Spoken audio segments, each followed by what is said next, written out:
USCHO.com.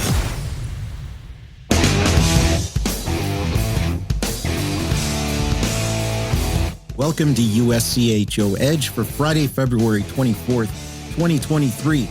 Each week we handicap and prognosticate some of the top games of the weekend. This podcast is sponsored by the NCAA Men's Division I Frozen Four, April 6th and 8th at Amalie Arena in Tampa, Florida. Get your tickets at ncaa.com/mfrozen4. I'm Ed Trefzger alongside Jim Connelly and Dan Rubin. Well, earlier this week, Jim, we had a chance to talk with Jess Myers of the Rink Live about the Big Ten, and we're going to start with two games in that conference. First of all, Notre Dame, kind of everything on the line for them this weekend. They're plus 180 at Michigan, which is a minus 220. The over-under is 6. Yeah, I would hope for some desperation out of both teams. Michigan not happy with the way that things happened out at Ohio State last weekend, a game in Columbus and then an outdoor game in Cleveland. They came away with just one single Big Ten point. I think that they felt that they had probably already secured their date with Wisconsin in the quarterfinal round of the Big Ten playoffs. But then Notre Dame, I mean, it should be really desperate. They're a team exactly at 500. They are just above the pairwise bubble. If they fall below 500, they're going to have to scramble to get to 500 just to be considered for the NCAA tournament.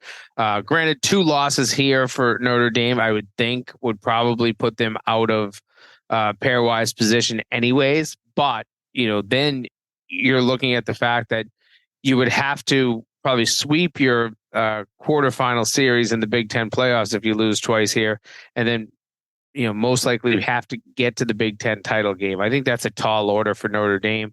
Especially knowing that you lose 2 here, you're probably on the road in the playoffs. So everything is looking difficult for Notre Dame if they can't pull points out of this weekend, and I think they would have to get 4 or 6 in this weekend. So I look at these two teams of desperation.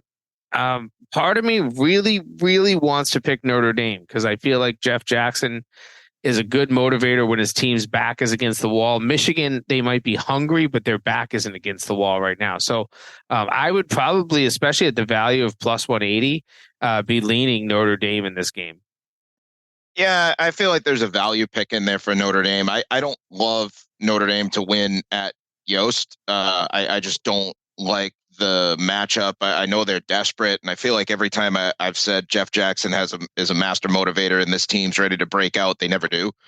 So I'm going the other way, and I'm thinking that if Michigan does have some form of desperation within there, especially after the way things went at Ohio State, if nothing else, just for positioning, then I'd have to lean towards Michigan, which is how I'm leaning in this. I maybe would consider Notre Dame if the odds would creep up to plus 200 instead of plus 180. Just from a mental standpoint, I think 210 would be long odds, would be a great pick for Notre Dame. I do see value in plus 180, but I just don't love the odds on them because I don't think they're going to win. I will say the over-under is going to tell us a lot. An over-under of 6. If it's hitting closer to the over, it's going to favor Michigan, who has gone well over 6. A lot over the last month. Notre Dame, the last couple of weeks have been decidedly under 6. So if we're in a low scoring game and you're leaning towards the under, then I'd parlay it with Notre Dame. If you're leaning over and you think 6 isn't the best number, then I'd grab it with Michigan. So that's kind of where I'm standing on how do you think the goals are going to go. Since I tend to lean over in the Big Ten anyway, I'd go with Michigan, but that's kind of, I'd pair the two together. Yeah, I agree with that approach too. I didn't mean to leave out the over-under, but I agree with the way you're looking at it. So my way of betting this would be Notre Dame in the under, because I think if Notre Dame's going to win, it's going to be something like 3-1. Michigan has been battling injuries all season, and we hear this week that Luke Hughes will be out of the lineup for the Wolverines. A key player, but not an end-all if he's not in the lineup. No, but that's a pretty big player, a big name player. We all remember what he did against Michigan State a couple of weeks ago. That's a big loss. And when you're talking about Fantilli and the way he's playing right now, yes, he can pick up some slack, but you're still talking about having a guy like Luke Hughes out of the lineup, so that could matter a little bit. I always wonder what one player does to a team. When it's that big of a name, when it's that big of a player, it can make a real difference. Well, let's look at the other matchup we have on our docket for the Big Ten, and that's Ohio State plus 170 at Minnesota minus 210. The over-under on this one, 5.5, which interests me. But Ohio State had a great weekend against Michigan, as we talked about. Minnesota really has things wrapped up, and they're heading into a week off after this. So, they want to end it on a good note. Yeah, if anybody worries that Minnesota might rest some players here because they have they have everything clinched, no way. They're not going to try to give anything away for certain, and they don't want to give any of their players 2 straight weeks off. Bob Motzko probably doesn't loves the fact that he won the Big Ten regular season, loves the fact that he'll get a bye, but you don't love getting that week off this time of year, which is what he will have during the quarterfinal week of the Big Ten playoffs. So he's going to have all of his guns going, which is what makes me feel pretty confident about the way Minnesota's playing, especially at home. Ohio State, yes, they need this. They want to keep moving up in the standings. They'd love to get to the 2 seed in the Big Ten. But I still see Minnesota as being in the more favorable position here. Over under a 5, hammer it over. I can't see that going under. I see that, both of these games maybe being 7, 8, 9, 10 goal total. So I'd be really favoring the over here. Yeah, I'm with you on the over under. I think part of it too for me is just the straight number of shots that are going to be taken is going to produce a lot of goals. I mean, there's a Ohio State team that can put up shots and numbers. I think they have 1,200 shots taken this year when I was looking at the numbers, and Minnesota obviously is a goal scoring juggernaut. This year they're one of the best goal scoring teams in the country. So I'd hammer the over. In terms of the odds, I think I'm with you.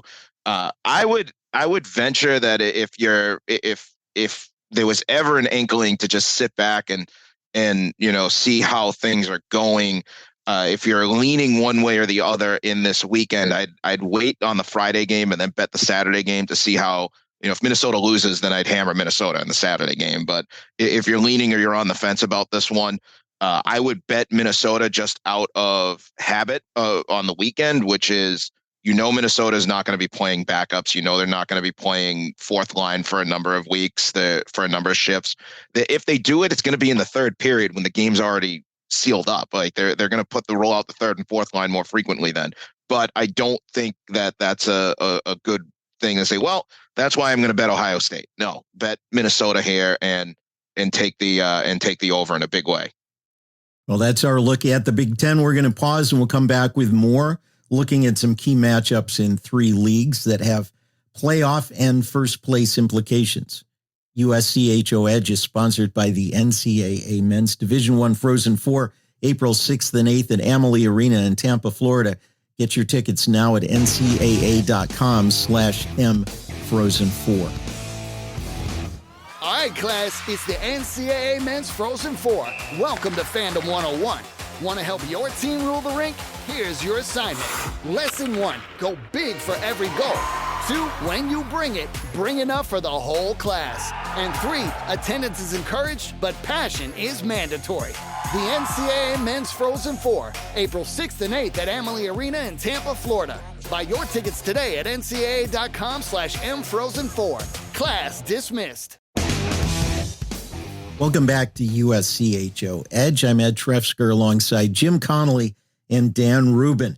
What a matchup in the NCHC this weekend. Denver is at Western Michigan. Both of them are minus 115, so basically a toss-up.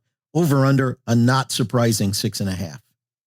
Yeah, this is interesting. First place, second place, on the line here, and you've got a team in Omaha that's probably the interested observer, kind of watching it from afar because they're 6 points back.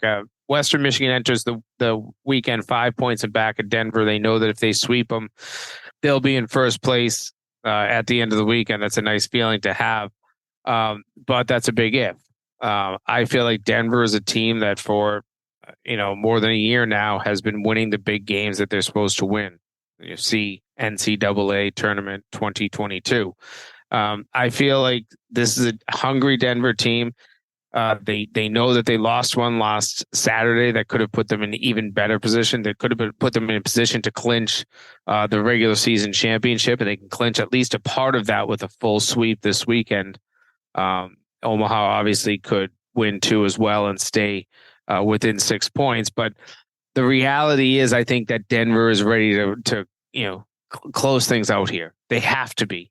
Now, I'm not taking anything away from Pat Ferschweiler's team. They are a fantastic club, and they will make some noise probably in both the NCHC and NCAA tournaments. But I do kind of like Denver here in this spot, especially the pick'em situation, both -115. By the way, when did we get to making pick'ems -115? It used to be -110 as long as I was gambling. I hate these -115 odds. I think this came out of the online sportsbook era. But regardless, I'd be going Denver. Over under. I mean, how do you take the under here?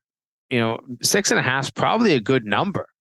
I don't know how I would take the under though. I actually kind of want to lean under, but I feel like this is one of those series almost like the Notre Dame. If Western's going to win it, then it's going to be a 3-2 game. If Denver's going to win it, it's probably going to be 5-3.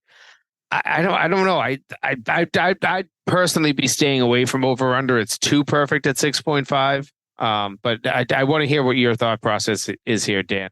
Yeah, I wouldn't touch the over under here. And I was looking at the numbers, by the way, and running it. And if it stays under, Western Michigan probably won this game, because that means the Western defense showed up in a big way, and they're winning a 4-1 or a 3-1, 5, even a 5-2 type of game, which would hit the over. I don't think it's going to do that though. I don't think Denver has given up 5, and I don't think they're only scoring 2 if they do. So it's going to be one of those games where I wouldn't touch it. It's such a great number. I will say that in terms of the pick'em, Western Michigan, when they came out, I remember with the GLI and after the GLI, when they scored the 16 goals and they had North Dakota, we picked it. And I said, the GLI stabilized Western after they lost to North Dakota in that series in December at home. I said, they went out there and I picked them against North Dakota to win. They won. And since then they've only lost once, and they lost to Omaha at home. Now, here's the thing is that Western hasn't been lights out at home. They've been very good.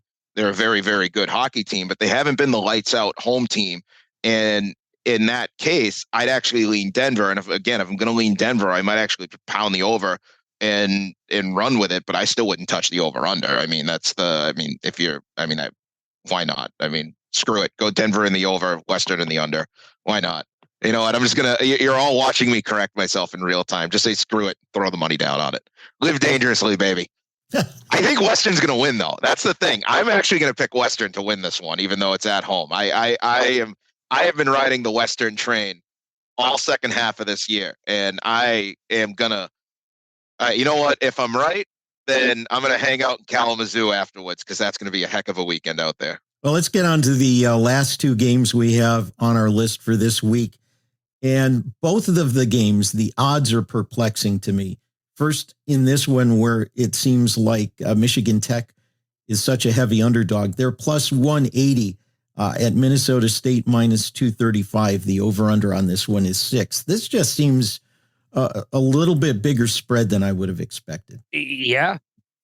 I think it's way too far of a spread for a first and second place matchup. And, when you look at the standings right now, these 2 teams don't have a lot of separation between them. You're talking about 2 teams that are separated by 2 points going into the final weekend of the regular season. And yes, Minnesota State's at home, but Minnesota State's 9-6-0 at home this season. It's not like, it's kind of what you were saying about Western there, Dan. They're not running away with things at home. I mean, you used to not have a chance of winning in Mankato in years past.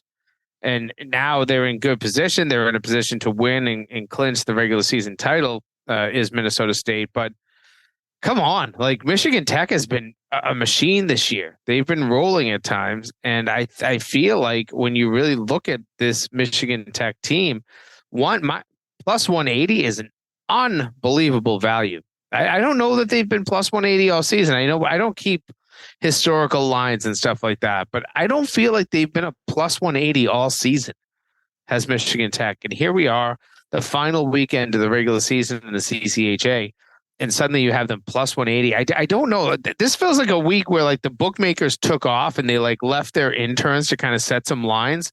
And this feels like one of those lines that if anybody wants to really hammer it and bet it and hammer Michigan Tech, this is one that a book's not going to get crushed on college hockey. Let's be realistic. They're not taking, 6-figure bets, but Michigan Tech is way undervalued here. I don't like Minnesota State in this for a bet at all. I actually remember Minnesota State's loss at home, and because I remember the streak and talking about the streak, that the regulation streak at home actually went from losing to Lake Superior in January 2019 of the 18-19 season until this year when they lost to Ferris 2-1 at home in December. That's how long it had been since they lost a game in regulation. It's important to say regulation because I know they lost an overtime game in November at home to Northern 3-2, and that was kind of the end of the CCHA streak, and that was the end of the home streak, et cetera, that they'd had. But it was in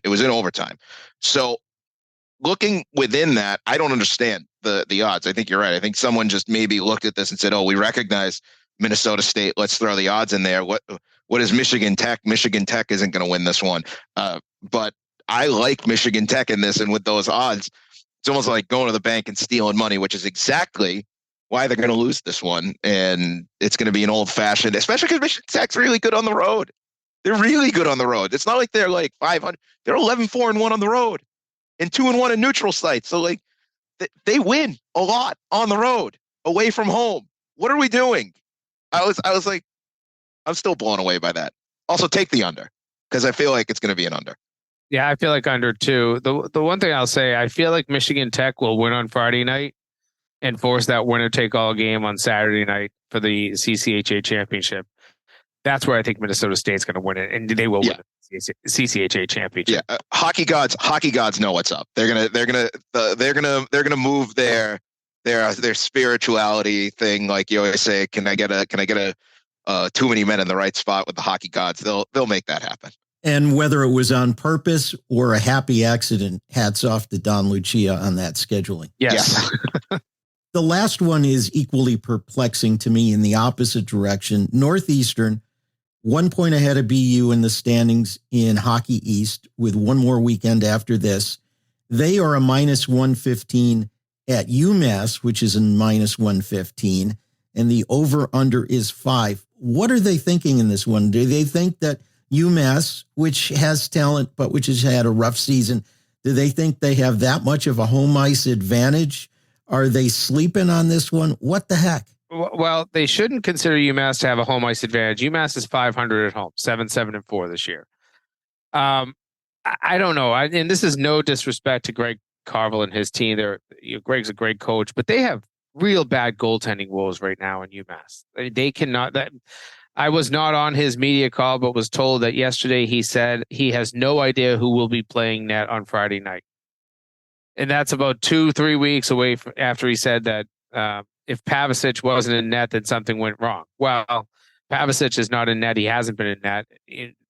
There's a confidence in the goaltending issue right now at UMass. Let's just start there. At the same time, Northeastern and Devin Levi have been playing phenomenal of late. I don't know what odds makers are thinking here. It goes in the same. I mean, you're talking about having. Let's go back to the CCHA where you have the first place and second place team against each other, and the second place team is a plus 180 underdog. Here you have the first place and the 10th place team against each other, and the 10th place team is a -115 pick'em favorite. And the over-under of 5 is perplexing too. I get it. Devin Levi doesn't let up a lot of goals, but he'll probably let one up. And UMass, you don't know what their goaltending woes could be. It has been bad this year at times in Amherst. So could they let up 5, 6? I mean, this to be a 6-2 game in favor of Northeastern would not surprise me an ounce. I would be hammering Northeastern. I don't bet on college hockey. We've established that before. I tell you how to make your bets, but I don't do it myself. I'm almost considering, as I drive to Lowell tomorrow, driving past and going right over the New Hampshire border, getting on my DraftKings app and putting $500 on Northeastern, because that's how outlandish this line is. I don't know what people were thinking, and I almost, Ed, you had told me about this line last night, and I made a mental note of it, but I asked you again this morning, what was the line? Of course, I live in Massachusetts. They won't let us see lines involving Massachusetts college teams anymore. DraftKings won't. So I asked Ed what the line was, and you said this morning it was still -115, over under 5. I thought that it was a mistake when they typed it in last night as they uploaded the games. No, this is not a mistake. This is crazy. I went back and strictly by the numbers. Let's count the number of games that would have hit the over under would have hit an over under a 5 on the over for UMass here. So they lost. They would have beat the BC series. One of the games would have hit the over under a 5. Would have hit over. Both games against Vermont would have been a push against Providence. Would have been a split with UConn. Would have hit the over. BU would have hit the over. BC would have hit the over again. This is all going back to the beginning of the year. This is a team that gives up a ton of goals right now. And so if we're looking at that, I'm with you.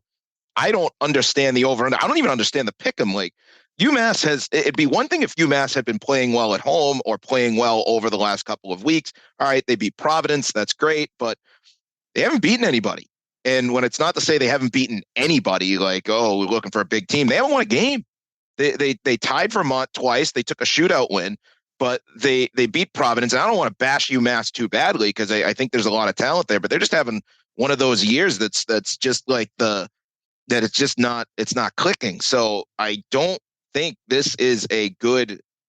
I don't know what they're doing there, and it's in Amherst where they haven't been particularly great. Northeastern's playing great. If this were at Northeastern, then God knows what the odds would be. Maybe it'd be UMass favored. Like Northeastern would be +260 at this point for that. Who knows? I don't see it. This is not. I don't know what the hell they're thinking. But I will tell people that do bet, these are the opportunities you die for. Listen. Could Minnesota State and UMass both win in these games? Absolutely. Absolutely, for sure. But you're seeing two odds of Michigan Tech at +180 and Northeastern at -115. These are so far off. You actually have a plus EV if you're to bet them. And that's what you should be looking for all the time as a gambler. Pro gamblers are dying to see odds like this, and they maybe don't see an ounce of college hockey, but they still know that these teams should not be either underdogs or slightly, a pick 'em, a Northeastern pick 'em against UMass. It shouldn't exist. So there will be sharps out there in Vegas or other states where gambling is legal that will be rushing to get these bets in. And I don't know if you can find these odds in Vegas, to be honest with you. DraftKings obviously has a online sports book, online gambling not allowed in Vegas. You have to be a casino. So I don't know if you can even find those odds in Vegas, but there will be people that will be hopping all over those lines in the next couple of days. And I will note for this, we are recording on Wednesday. We usually record on Thursday afternoon. We're a little early this week. So by the time this comes out on Friday, maybe some of these lines have moved. But it just seems a little crazy right now where these numbers are. And actually, Jim, we rarely see a lot of movement in the lines. Once they set them, they tend to stay there. Yeah, you're right about that, Ed. I mean, there's not enough money moving in college hockey. It's not like NFL football where, you go back to the Super Bowl, the line opened -1 in Kansas City's favor within 30 minutes was bet to -2 the other way. And then it came back. And I think by the time it kicked off, it might've been right back at that -1, but those happen all the time in the NFL. You do not see this in college hockey. There's just not enough money gambled on it to move the lines. All I know is Devin Levi on Friday. Unless you want to have a Michael Jordan flu game. Remember, Michael Jordan said he ordered a pizza, and that's what he said. Got him sick. Don't order Antonio's pizza. If someone might know something that we don't order a pizza on Friday morning or Thursday night. Just don't do it. Well, with that, we'll wrap things for this week. USCHO Edge is sponsored by the NCAA Men's Division I Frozen Four, April 6th and 8th at Amalie Arena in Tampa. Secure your seats at ncaa.com/mfrozen4. Find our podcast at uscho.com/podcast or subscribe on your favorite podcast app. For Jim Connelly and Dan Rubin, I'm Ed Trefzger, and this has been USCHO Edge.